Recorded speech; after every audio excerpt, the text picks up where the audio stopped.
Buenos días, tardes o noches, según corresponda. Nuestro equipo va a exponer acerca del voto y mi equipo está conformado por Valeria García, Cassandra Estefanía, Wendy Paola, Ángel Adrián, Fernanda Michel y su servidor. Explicaremos algunos de los temas y puntos importantes que consideramos acerca del voto, así como algunas estadísticas y demás. Y comenzamos. Bueno, pues el derecho electoral surgió como una necesidad de normar toda la actividad política, por lo que es parte sustancial de la ciencia política, como lo son para esta los partidos políticos y el financiamiento que se da a estos. Las elecciones federales de México se llevaron a cabo en agosto de 1824. En ellas se eligieron por primera vez los cargos de elección constitucional indirecta, lo cual fue el presidente de México, jefe de Estado y de Gobierno, electo por un periodo de 4 años, de 1825 a 1829, sin posibilidad de reelección inmediata, del cual tomaría posesión el 10 de octubre de 1824, aunque el periodo constitucional en el cargo se inició el 1 de abril de 1825. El candidato electo fue Guadalupe Victoria. Vicepresidente de México fue el sustituto constitucional del presidente, electo para el mismo periodo. Y bien, ¿qué es y para qué sirve el voto? Pues el voto es un método de toma de decisiones en el que un grupo, tal como una junta o un electorado, trata de medir su opinión conjunta. El voto es parte esencial en todos y cada uno de los sistemas de gobierno, que se basan en la democracia, y tienen que ser especializados con recolecta de votos y firmas de la familia del que se lanza la elección. Gracias a se pueden tomar decisiones importantes de manera equitativa y haciendo valer el punto de vista de cada persona. Por lo tanto, el voto es considerado como igual, es decir, cada voto tiene el mismo valor sin importar quién sea el elector. En la política, se usa el voto para que los electores elijan a los miembros del gobierno u otros cargos públicos y representantes. Y pues cada país establece sus propias normas y mecanismos sobre la forma en que se efectuarán las distintas elecciones. El voto es una condición necesaria para que un sistema político sea democrático. Hay gobiernos autoritarios en los cuales las restricciones para la presentación de las candidaturas alcanzan un grado que impide considerarlos democráticos. Lo que se puede votar y lo que no. Pueden votar todas las personas que presenten su credencial para votos vigentes y estén inscritos en la lista nominal de electores sin distinción alguna, ya sea por identidad o expresión de género, orientación sexual, apariencia, discapacidad, origen étnico, religión o cualquier otro motivo. La ciudadanía trans, al igual que cualquier otro ciudadano, tienen derecho a ejercer su voto. Y lo que no se puede votar es que si no llevas tu credencial, no puedes votar tampoco. Y si tu credencial no tiene los datos correctos, pues no vas a poder votar porque van a decir que no es esa persona. Voto libre. El elector no puede ser forzado de ninguna manera a votar por una fuerza o candidato. Al ejercer tu voto libre, eliges como gobernantes y representantes aquellas personas con ideas con las que tú te identifiques. Al ejercer tu voto libre, eliges a quienes resuelven los problemas de tu comunidad y de nuestro país. También al ejercer tu voto libre, crees la obligación de tus gobernantes y representantes te rindan cuentas de su trabajo. Por ello, para ejercer tu voto libre, conoce las propuestas de los distintos candidatos de partidos políticos o independientes. Para ejercer tu voto libre, infórmate sobre las plataformas de los partidos políticos y para poder ejercer tu voto libre, el INE implementa diversos mecanismos seguros y confiables, pero depende de ti que los quieras ver. Y en sí el voto libre refiere a la no influencia. Esto quiere decir no necesariamente tomar en cuenta opciones de otras personas, tampoco aceptar sobornos de algún partido político o alguna persona que busque tu sufragio al voto.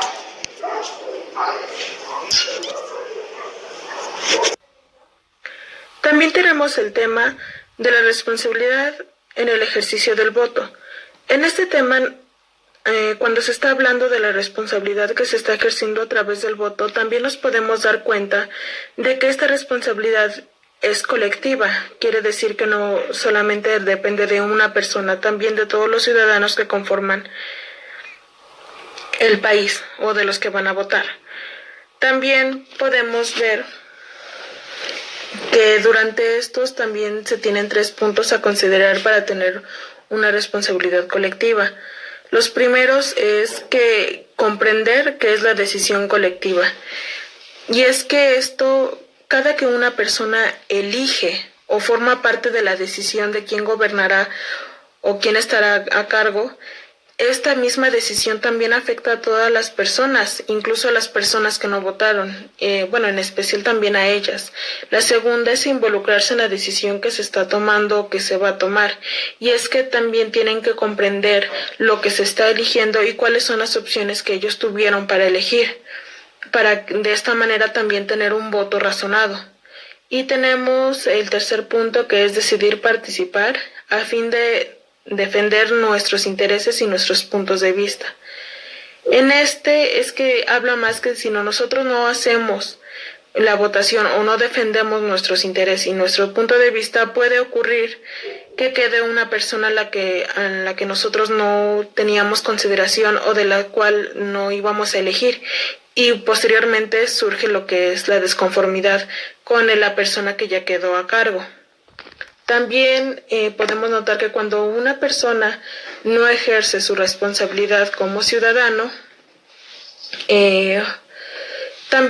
esta persona no estará ejerciendo su responsabilidad, y de lo cual para todo esto, para evitar estas situaciones, se tienen otros 3 puntos, que es no votar a ciegas, que habla de conocer nuestras opciones, de saber quiénes son las personas responsables a través de los partidos políticos que se dieron a conocer.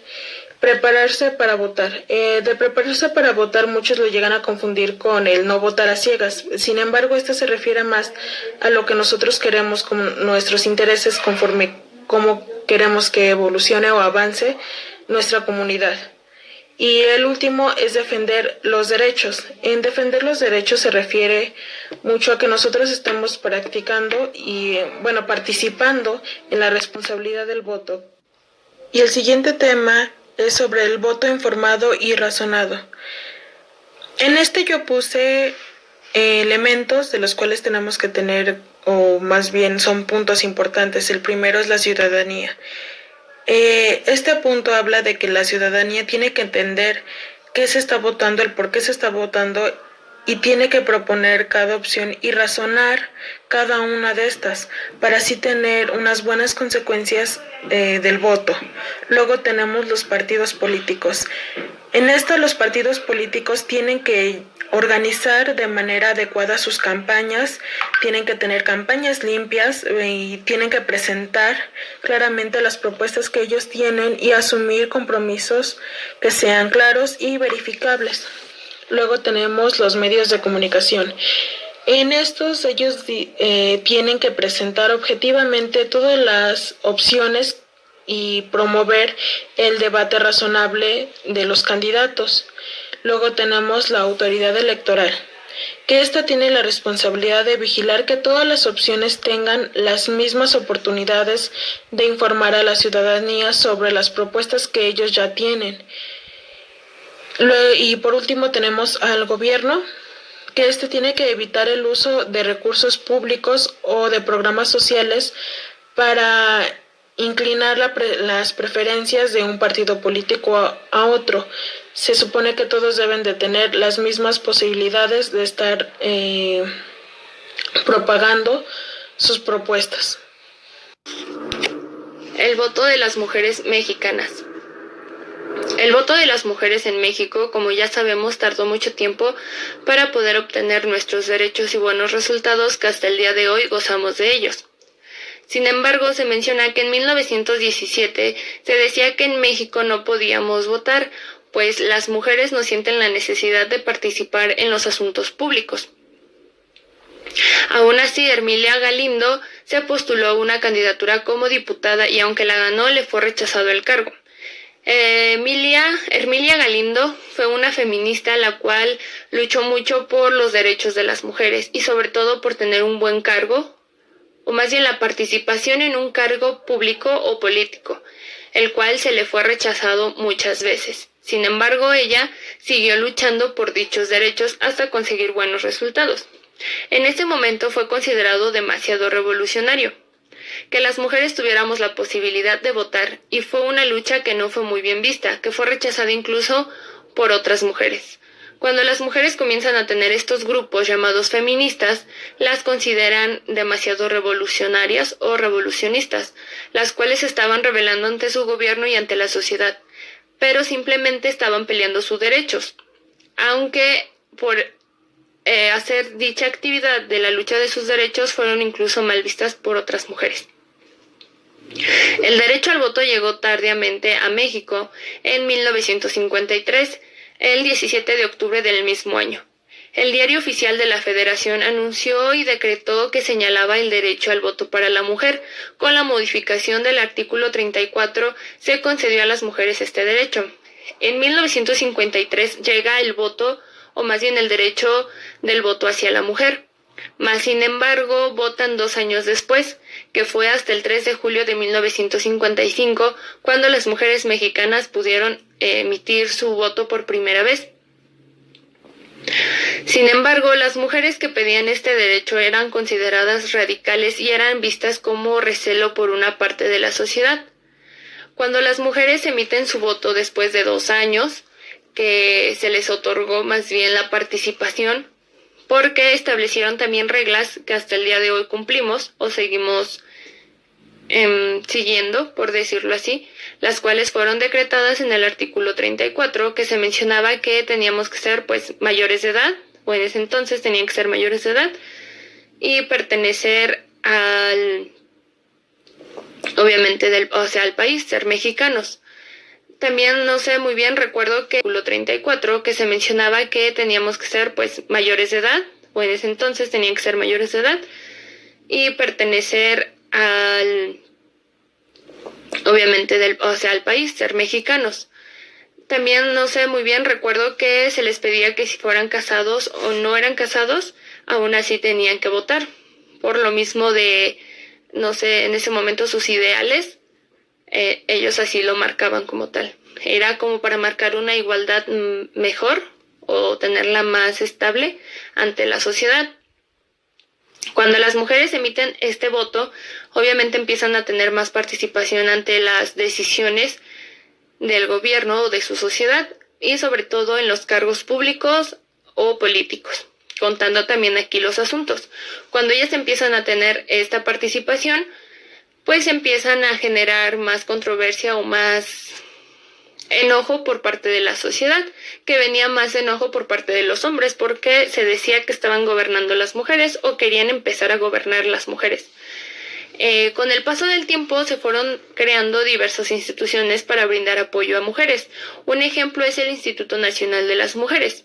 Es aquí donde les menciono que cuando las mujeres empezaron a tener más apoyo, por decirlo así, o más participación, empezaron a crear más instituciones que apoyaran a otras mujeres, para que fuera de una manera igualitaria. Sin embargo, la participación femenina en la vida política del país ha contribuido a la consolidación de la democracia. La participación femenina ayudó mucho al país para también tener una buena igualdad y sobre todo una democracia. Cuando las mujeres comienzan a tener esta participación, empiezan a querer a tener un equilibrio entre hombres y mujeres y también instituciones que apoyen a las mujeres y no solamente a los hombres o que simplemente las malvean por el simple hecho de ser mujeres.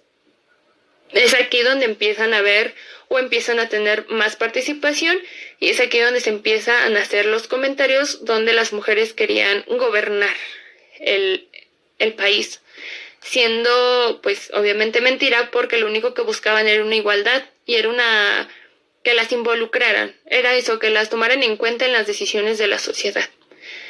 Sin embargo, tuvieron que luchar por muchos años para poder obtener dichas instituciones. No fue de la noche a la mañana o a los 2 años. tuvieron que seguir luchando y prácticamente seguirse rebelando contra el gobierno para poder obtener estos cargos que hasta hoy en día pues gozamos o también se toman en cuenta las mujeres. Importancia del voto de los jóvenes. Bueno, dentro de las obligaciones que adquirimos como ciudadanos señaladas en el artículo número 36 constitucional, está la participación de cada uno de nosotros en las elecciones populares. Y bueno, si deseamos un país diferente, apegado a las reglas, pues parte de la tarea como para nosotros es cumplir con nuestro trabajo también. Y tenemos también que recordar que la cultura cívica se construye y también se hereda. Durante años los jóvenes hemos sido catalogados como ese grupo social que pues desinteresado en cuestión de los acontecimientos sociales, que no participamos en los comicios, pues demostremos lo contrario, porque los jóvenes sí participamos, nos interesa también, y también nos interesa lo que nos está sucediendo, y buscamos representantes que trabajen por intereses comunes y no solo de unos cuantos. La democracia es un derecho que ganamos a través de la lucha de decenas de años. Poder elegir y alzar la voz acerca de lo que queremos para nuestro país no es algo gratuito. En varios lugares del mundo, ejercer el voto sigue siendo un lujo para millones de mujeres, jóvenes y grupos minoritarios. Y pues apreciamos el valor de la democracia y participamos en este ejercicio electoral, que nos da la oportunidad de hacernos escuchar y expresar nuestras opiniones, sugerencias e inconformidades también. El voto adolescente es una oportunidad inmejorable para los chicos y las chicas, ya que pues elegimos representantes y también ejercemos pues, nuestro voto. En el marco del aniversario número 30 de la Convención de los Derechos del Niño, que se celebra en todo el mundo el próximo 20 de noviembre, UNICEF, por sus siglas, promueve la participación cívica adolescente como una forma más de ejercer el derecho de los jóvenes a expresar sus opiniones en cualquier asunto que afecte su vida social, económica, religiosa, cultural y política. Investigaciones que indican que los jóvenes votarán tanto como los ciudadanos mayores, es más probable que los funcionarios elegidos den prioridad a las cuestiones políticas que les interesan a estos. Bueno, los jóvenes formarán más de una tercera parte de los votantes elegibles, lo que significa que cuentan con un amplio poder si ejercen su derecho de ir a las urnas. Además, la generación Z, es decir, los jóvenes entre 18 y 23 años de edad, será más étnica y racialmente pues diversa que generaciones previas a las elecciones del año 2022, pues espera que la gente de color conforme pues un tercio de los votantes elegibles. Y bueno, si bien los jóvenes desde una perspectiva histórica son el grupo que probablemente ejerce menos el voto por diversas razones, ya sea porque carecen de motivación, información, porque pues creen que su voto no hará pues, ninguna diferencia y piensan que el proceso es demasiado complicado. Y pues esto podría revertirse pronto, y pues sí, esta es una de las cuestiones a las que pues, nosotros como jóvenes pues nos desinteresa pues a veces votar, ¿no? Porque pues como lo digo, pues el tiempo, ¿no? A veces dicen, es muy pesado, mucho tiempo y para votar, pues si puedo hacer otras cosas, pues mejor las hago. Además, pues un voto pues, no va a hacer el cambio. Que yo vote por esta persona, pues no va a ser presidente, etcétera, ¿no? Entonces, pues considero que es importante que pues, nosotros como jóvenes votemos, porque pues es un derecho y también parte de una obligación que nosotros votemos. Nuestro voto es muy importante. Muchas personas pues dicen, es un voto ni va a valer, no va a contar, pero al final de cuentas, si muchos piensan así y todos votan, pues realmente va a ser un gran cambio pues, para todos los mexicanos, ya que podemos alzar la voz y también podemos votar pues lo que nos conviene o lo que nosotros creemos que es mejor para nosotros. Y bueno, pues esto sería todo. Bueno, pues posteriormente tenemos el siguiente punto, que es ¿qué pasa si un partido político pierde las elecciones? Bueno, si un partido político pierde las elecciones, obviamente pasan diferentes cosas de acuerdo al país, al contexto del país, cómo se encuentra el país, cómo estén como establecidas sus leyes, los derechos de los partidos, también de los que están postulados para el mejor candidato a la presidencia, para lo que sea, para diputado o lo que sea. Obviamente en los países pues obviamente es diferente, pero aquí en México encontré que, por ejemplo, aquí se necesita que para que un partido político tenga completo o siga registrado más bien, necesita el 3% de la votación de que a lo mejor de algunas elecciones. Podría ser a lo mejor para la presidencia, para no sé si me ocurre la senaduría o algunas diputaciones.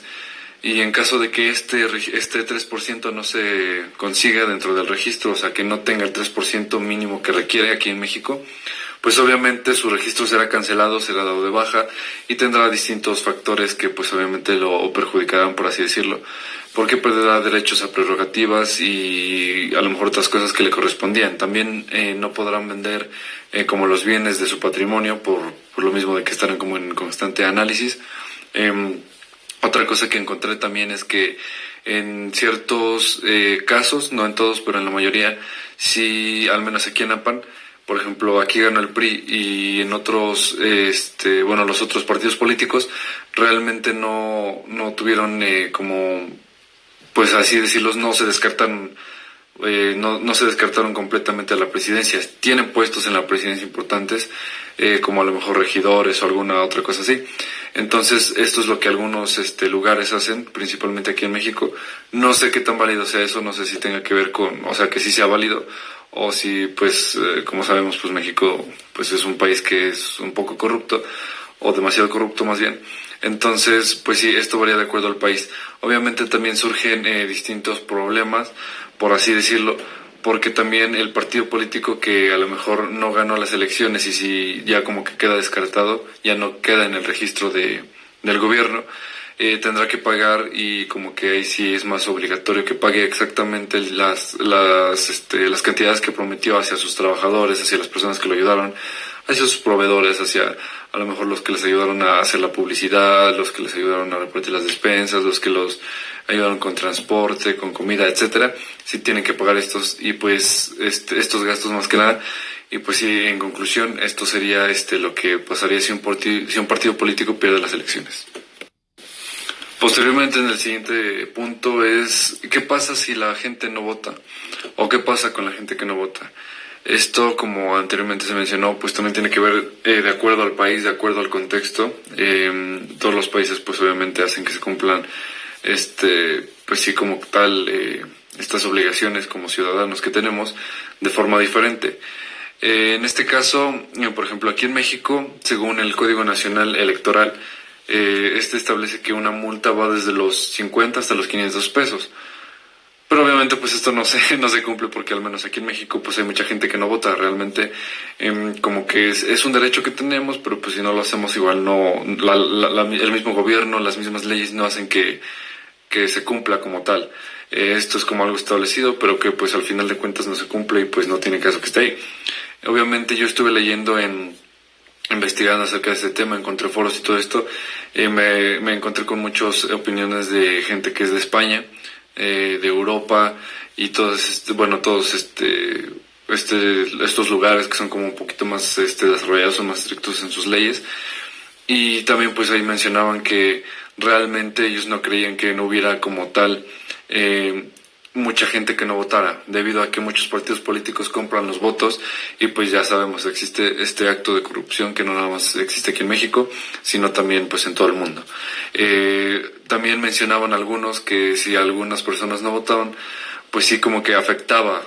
O sea, si algún día lo hicieran como una protesta, por así decirlo, una manifestación de que nadie fuera a votar porque a lo mejor las opciones para los candidatos a la presidencia o lo que sea que se vaya a elegir no son adecuadas o no son correctas para estas personas, pues obviamente sí surgiría un problema, pero realmente para que esto pase, mencionaba una persona, es como la misma probabilidad de que un asteroide choque contra la Tierra.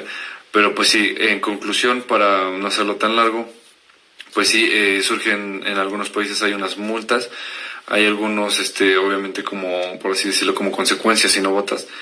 También pues hay que reconocer que es un derecho y que debemos de, pues ahora sí que de opinar, ¿no?